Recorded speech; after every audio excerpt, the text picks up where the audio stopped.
राही गुस्से में बोलती है, बाद में मौका नहीं मिलेगा, इसलिए दिल का दर्द अभी निकाल रही हूँ, क्योंकि मरने से पहले मैं अपना मन हल्का करना चाहती हूँ। अनुपमा ये सुनकर चौंक जाती है और राही को चुप रहने के लिए बोलती है।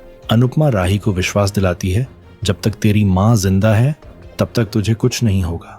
राही गुस्से में चिल्लाने लगती है और चुप नहीं होती। राही अपना दर्द बयान करती है, आपने एक बार नहीं मुझे हर बार दुख दिया है। बचपन से लेकर आज तक आपने सिर्फ मुझे रुलाया है। अनुपमा राही की बातें सुनने के साथ साथ वहां से पत्थर भी हटाने लगती हैं। राही अनुपमा को याद दिलाती है कि आपकी वजह से मैं स्कूल के एनुअल फंक्शन में पार्टिसिपेट नहीं कर पाई थी, क्योंकि आपके लिए सबसे ज्यादा जरूरी शाह फैमिली थी।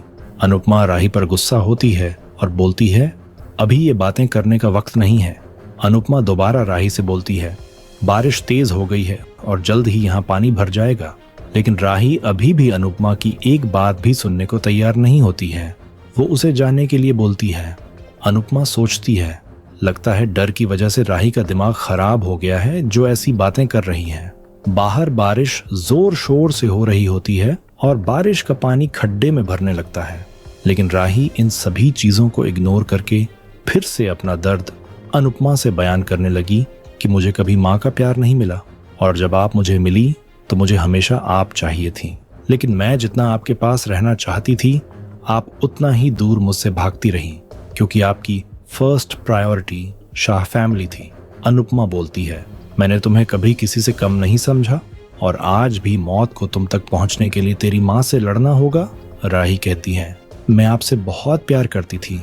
इतना प्यार मैंने अपनी सगी माँ से भी नहीं किया था, लेकिन आपने मुझे माया के साथ जाने दिया और मुझे रोका भी नहीं। अनुपमा समझाती है, मैं माया से उसका हक नहीं छीन सकती थी। राही जवाब देती है, इस बार भी आपने उनके बारे में सोचा, मेरे बारे में नहीं। अनुपमा बताती है, तुमने ही मुझसे कहा था मुझे माया माँ के साथ जाना है, इसलिए मैंने दिल पर पत्थर रखकर तुम्हें जाने दिया था। अनुपमा राही को समझाती है, एक बार यहाँ से बाहर निकलो, उसके बाद ये बातें कर लेना। राही उदास हो जाती है। अनुपमा कहती है, मुझे माफ कर दो, अभी के लिए हिम्मत करो और यहाँ से बाहर निकलो। राही बोलती है, अब मुझ में हिम्मत नहीं है। अनुपमा राही को अनुज की कसम देकर कहती है, पहले इस गड्ढे से बाहर निकलो, फिर जितना मन चाहे मुझसे नाराजगी निकाल लेना। राही हौसला करती है और अपने पैर के पत्थर को हटा देती है। अनुपमा उसे शाबाशी देती है। दोनों मिलकर दीवार के पत्थर हटाती हैं। दूसरी तरफ कोठारी हाउस में मोटिबा सबको बताती है, गौतम के पिता ने उसे घर से निकाल दिया क्योंकि उसने कोठारियों के खिलाफ केस दर्ज करने से इनकार कर दिया था।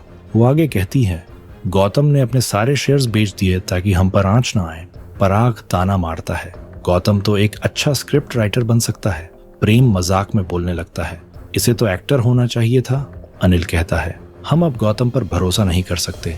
गौतम खुद कहता है, मेरा विश्वास मत कीजिए, मैं इसी के लायक हूँ। मैंने कोई एहसान नहीं किया है, मैंने सिर्फ अपने पापों का प्रायश्चित किया है। प्रेम गुस्से में बोलने लगता है, ये ड्रामा हमारे सामने मत करो। क्या तुम्हें पूरे शहर में वही मंदिर मिला था जहां हम पूजा करने जाते हैं? मोटिबा बताती है, हमने पता लगवाया है, इनके पिता ने इनसे सारे रिश्ते तोड़ दिए हैं। पराग साफ बोल देता है, इससे साबित होता है इसके पिता समझदार इंसान हैं। मोटिबा जवाब देती है, गौतम ने हमारे ऊपर केस दर्ज नहीं किया, ये इनकी भलाई का सबूत है। इन्होंने हमारे ऊपर एहसान किया है। पराग कहता है, अगर ऐसा है तो हमें भी गौतम को हिमालय भेजकर इनका एहसान लौटा देना चाहिए। अंश कुछ बोलने की कोशिश करता है, तभी मोटिबा उसे टोक देती है, ये हमारा पारिवारिक मामला है, इसमें तुम मत बोलो। मोटिबा साफ कह देती है, गौतम यही रहेगा और अगर अंश को कोई दिक्कत है तो वो यहाँ से जा सकता है। अंश हैरान होता है। मोटिबा गुस्से में अंश से कहती है, तुम अपनी अनुपमा को बोल देना इस बार, अगर उन्होंने हमारे घर में आग लगाने की कोशिश की तो हम उनका घर जला देंगे। ये सुनकर सभी चौंक जाते हैं। दूसरी ओर अनुपमा राही को संभालती है और उसे सीने से लगाती है। अनुपमा राही के पैर की चोट देखती है और उस पर दुपट्टा बांधती है। दूसरी तरफ देविका और बाकी सब अनुपमा और राही को ढूंढ रही होती हैं। देविका कहती है, प्रकाश की पत्नी भी फोन नहीं उठा रही, सभी परेशान होती हैं। जसप्रीत बोलती है, कहीं प्रकाश ने अनुपमा और राही को अपने घर में तो नहीं छुपाया? देविका सहमत होती है। किंजल बताती है, प्रेम भी फोन नहीं उठा रहा। देविका प्रकाश के घर जाकर अनुपमा को ढूंढने का फैसला करती है। सरिता कहती है, ऐसा करना बिल्कुल गलत होगा। देविका समझाती है, हम छुप कर जाएंगे। सरिता याद दिलाती है, हम भी छुपकर ही गए थे। अगर इस बार पकड़े गए तो वो हमें जला डालेगा। देविका बताती हैं, वहां सिर्फ मैं और जसप्रीत जाएंगे। सरिता उन्हें मना करती है, लेकिन देविका जसप्रीत को लेकर चली जाती है। सरिता अनुपमा और राही के लिए प्रार्थना करती है। दूसरी ओर अनुपमा राही से कहती है, तुम्हें जो सोचना है वो सोचो, लेकिन मेरे अनुज जानते हैं तुम मेरे लिए क्या हो। तुम हमेशा आधे सच को पूरा मान लेती हो। तुमने शिकायत करना तो सीख लिया, लेकिन माँ को समझना नहीं सीखा। अनुपमा राही से एक मौका मांगती है। राही की हालत खराब होती है। अनुपमा उसे हौसला देती है, प्रेम के लिए हिम्मत करो और यहाँ से निकलो। बारिश तेज हो रही होती है। अनुपमा कहती है, पानी भर रहा है, जल्दी उठो। अनुपमा राही को अनुज का लॉकेट देती है। तुम अनुज की बेटी हो, तुम ऐसे हिम्मत नहीं हार सकती। राही हिम्मत करके उठती है। अनुपमा उसे सहारा देती है। दूसरी तरफ मोटिबा गौतम को कमरे में लेकर आती है। गौतम कहता है, मैं सबको और दुख नहीं देना चाहता। आप मेरे लिए सबको नाराज क्यों कर रही हो? प्रार्थना मुझे कभी माफ नहीं करेगी। मेरा यहाँ से जाना ही सही रहेगा। मोटिबा बोलती है, ये घर हमेशा आपका रहेगा। आप यहाँ मेहमान की तरह नहीं बल्कि हक से रहोगे। दूसरी ओर अनुपमा राही को सहारा देते हुए रस्सी तक लेकर आती है। अनुपमा उसे हौसला देती है और उसे ऊपर जाने के लिए कहती है। अनुपमा बोलने लगती है, मेरी पीठ पर पांव रखकर ऊपर जाओ। राही ऊपर जाने लगती है। दूसरी तरफ प्रेम पराग से कहता है, प्रार्थना गौतम को इस घर में बर्दाश्त नहीं कर पाएगी। वो हमारे घर में नहीं रह सकता। तभी प्रार्थना ये बात सुन लेती है। सभी हैरान हो जाते हैं। प्रार्थना घबरा जाती है। गौतम मेरी जिंदगी में वापस नहीं आ सकता। मैं यहाँ नहीं रहूंगी। तभी ख्याति बोलती है, तुम कहीं नहीं जाओगी। मैं आर्यन से दोबारा दूर नहीं हो सकती। सभी हैरान होते हैं।